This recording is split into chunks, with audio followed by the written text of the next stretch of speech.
नमस्कार, मैं हूं ए.के. कश्यप। केंद्रीय सरकार के कर्मचारियों को मिलने वाले लाभ 8वें वेतन आयोग से संदर्भ में अगर बातें करें तो 8वें वेतन आयोग के संदर्भ में जो बातें निकल कर आ रहे हैं कि किस तरीके से केवल केंद्र सरकार अलग अलग तारीखों का ऐलान किया है। केंद्र सरकार ने 8वें वेतन आयोग को लेकर हाल ही में जो 3 फरवरी 2026 को एक डायरेक्टर पद की नियुक्ति का जो लेटर रिलीज किया है, इसके बाद कर्मचारी फेडरेशनों ने इस पर असंतोष जाहिर किया है। 8वें वेतन आयोग का जो टेन्योर है वो 18 महीने का टर्म ऑफ प्रेफरेंस में चर्चा किया गया था कि 18 महीने में टर्म ऑफ प्रेफरेंस जारी होने के बाद कमेटी जो है वो केंद्र सरकार के पास सुझाव रख देगा। अभी जो स्थिति बना हुआ है इसमें ज़्यादा समय लग सकता है। आने वाले समय में क्या ये 24 महीने या उससे अधिक, या इसे मानकर चले कि 3 साढ़े 3 वर्ष तक भी क्या समय लग सकते हैं। क्या तब तक केंद्रीय कर्मचारी और पेंशनर्स को केवल 7वें वेतन आयोग के लाभ ही लेते रहना पड़ेगा। एक बहुत जो आवश्यकताओं की जो चीज़ होती है, केंद्रीय कर्मचारियों को जो वेतन में वृद्धि जो 10 साल पे होता है, अगर जिस तरीके से अभी रुक रखा है, ये बड़ा एकदम केंद्रीय कर्मचारी और पेंशनर्स के लिए बड़ा एक झटका है। इस झटका को आप ऐसे समझ सकते हैं कि जो 1 जनवरी 2026 को जो फिटमेंट फैक्टर में लाभ मिलता, वो लाभ अभी तक कर्मचारी उससे वंचित है।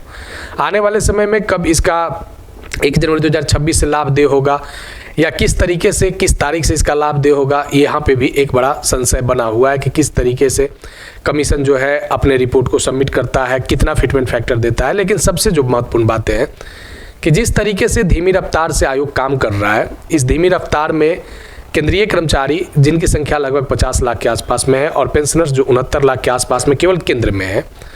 राज्य की इम्प्लाई जब केंद्र लागू करती है तो उसी के तर्ज पे मॉडिफिकेशन करके राज्य भी लागू कर देता है। राज्य कर्मचारी को 8वें वेतन आयोग के लाभ मिलने में अभी कह सकते हैं कि वर्षों वर्ष लग सकते हैं। यानी ऐसा न हो कि ये 8वां वेतन आयोग का लाभ जो है उसे मिलने में ही, केंद्र और राज्य के कर्मचारियों को मिलने में ही 3-4 वर्षों से भी अधिक समय लग जाए। आज इसी विषय पर बात करेंगे कि आखिर ये विषय क्या है और किस तरीके से कर्मचारी संघों ने इस पर विरोध जताया है कि केंद्रीय कर्मचारियों की जो मांगे हैं वो कब तक लागू होंगे, खास करके एचसीपीसी से। तो इस वीडियो को आप लास्ट तक जरूर देखिएगा। नए जुड़े हैं तो जरूर चैनल को सब्सक्राइब करके बेल आइकन को दबा दीजिएगा। अगर कोई सुझाव होगा एचसीपीसी से तो आप कमेंट में लिखिएगा।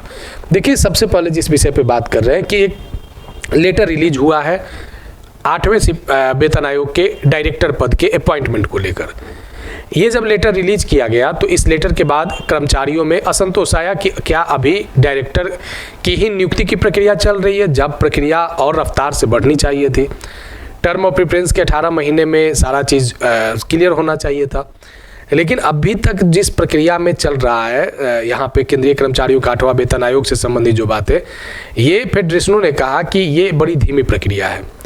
आखिर क्या बातें यहाँ पे निकल कर आए हैं, जो महत्वपूर्ण 3 यहाँ पे महत्वपूर्ण रूप से जो बातें निकल कर आए हैं, जो अलग अलग फेडरेशनों ने इस तरीके का डिमांड किया कि 8वें वेतन आयोग में डायरेक्टर की नियुक्ति आखिर 1 साल के बाद क्यों हो रही है। पहला यहाँ पे ये क्वेश्चन राइज हुआ कि आखिर 1 साल के बाद क्यों।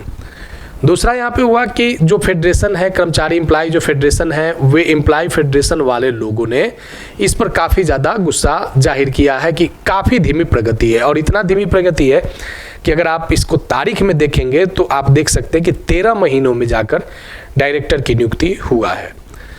यहाँ पे जो तीसरा महत्वपूर्ण पॉइंट है कि इस पर कहा गया कि प्रधानमंत्री मोदी इस पर तत्काल जो है सो इस पॉइंट को लेकर इंटरफेयर करें और एचसीपीसी को जल्द से जल्द सेंट्रल एम्प्लॉइयों को और पेंशनर्स को देने के लिए वो कुछ आदेश जारी करें।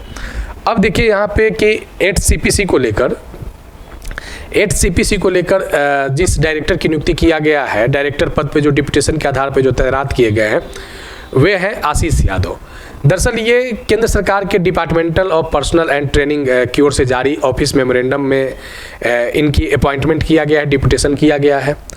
8वां वेतन आयोग पर कर्मचारियों को क्यों ऐसा नाराजगी देखने को मिल रहा है, इसके पीछे भी कारण है कि 15 जनवरी 2025 को आयोग के गठन की आधिकारिक घोषणा हुआ है। अब समझिए कि 15 जनवरी 2025 से अगर आप इस तारीख को देखते हैं तो उसके बाद आप देख सकते हैं यहाँ पे कि 28 अक्टूबर 2025 को आयोग के गठन की आधिकारिक ऐलान कर दिया जाता है। 3 नवंबर 2025 को आप देखिए कि टर्म ऑफ प्रेफरेंस जारी कर दिया गया और यहीं से टर्म ऑफ प्रेफरेंस से फाइनल हुआ था कि एचसीपीसी का लाभ जो है सो किस तरीके से एम्प्लॉइयों को दिया जा रहा है। उसके बाद देखिए कि 20 जनवरी 2026 को 8वें वेतन आयोग के अधिकारी को ऑफिस मिला है।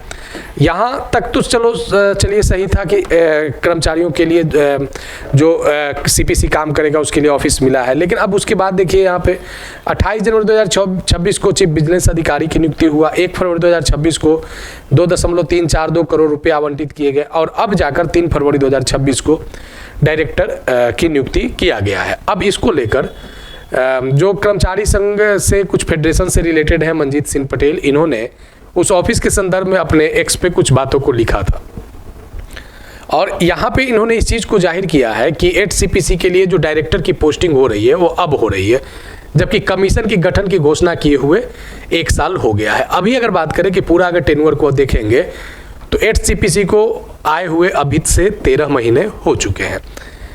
अभी देखिए कि 1 साल से अधिक हो गया है और ऑफिस स्टाफ की भर्ती का विज्ञापन भी लगभग 6 महीने पहले दिया गया था। जब स्विफ्ट और इजी गवर्नेंस इस रफ्तार से चलेगी तो जाहिर है कि पे कमीशन का काम शुरू करने में कई और महीने लग सकते हैं।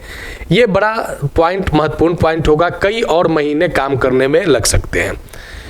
इससे कर्मचारियों को जो मिलने वाला तत्काल लाभ, जो 8वें वेतन आयोग में जो इस जनवरी 2026 से जो लाभ मिलता, वह लाभ को मिलने में अभी और समय लग सकते हैं। अब इसको लेकर केंद्रीय कर्मचारी संघों में इसको लेकर उदासी है, नाराजगी है। केंद्र सरकार किस तरीके से आने वाले समय में इस प्रक्रिया को तेज करता है और इस प्रक्रिया के तेज होने से केंद्रीय कर्मचारी ही नहीं बल्कि राज्य के भी एम्प्लॉय को इसका बेनिफिट मिलेगा।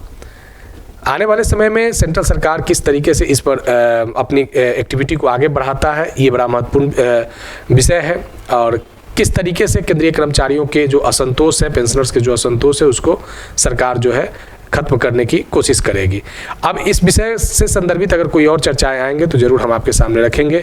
अगर अभी आप नए जुड़े हैं तो चैनल को जरूर सब्सक्राइब करके बेल आइकन को दबा दीजिएगा। वीडियो अच्छा लगेगा तो लाइक शेयर जरूर कीजिएगा। अगर कोई सुझाव होगा तो आप कमेंट में लिखिएगा। मिलेंगे आगे नेक्स्ट वीडियो नेक्स्ट टॉपिक में। धन्यवाद।